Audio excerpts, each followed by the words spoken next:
পাতিল হয়ে বসে আছো তুমি, হ্যাঁ? বাহিরে এত গরম, বাজারগুলো আনতে আমার এত কষ্ট হলো না। এভাবে কি বাজার আনা যায় বলো? নাও ফোনটা দাও। আলু এনেছো?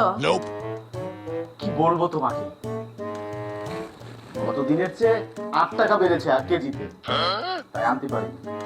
দামটা কমুক তারপর আনবো। বুঝতে এনেছো? হায় আল্লাহ, মানে এই দিনে তুমি এত জিনিস কেন খেতে চাও বলো তো? এটার দাম জানো কত? হ্যাঁ, 200 টাকা কিলো। কাঁচামরিচ? তুমি এত ঝাল কেন খেতে হবে? হ্যাঁ, একটু ঝাল কমিয়ে খাও না। 550 টাকা কেজি, কিভাবে আনবো? টমেটো নিয়ে এসছো? এটা তুমি কেমন কথা বললা? ওই টমেটো হচ্ছে কোল্ড স্টোরেজের মধ্যে রাখে, 1 বছর পর সেটা খেতে হয়। শোনো, টমেটো যখন টাটকা আসবে তখন তোমাকে এনে দেবো। বাজার থেকে আনছো কি?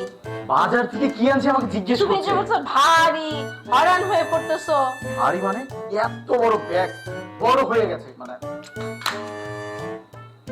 ভারী মানে এত বড় ব্যাগ, ব্যাগের মধ্যে এত বড় একটা লাউ আনছি, 35 টাকা দাম দিচ্ছে। আর ডাটা শাক, 30 টাকার ডাটা শাক, এটা একদম ভারী হয়ে গেছে। কিপটার ঘরে কিপটা, লাউ আর ডাটা শাক।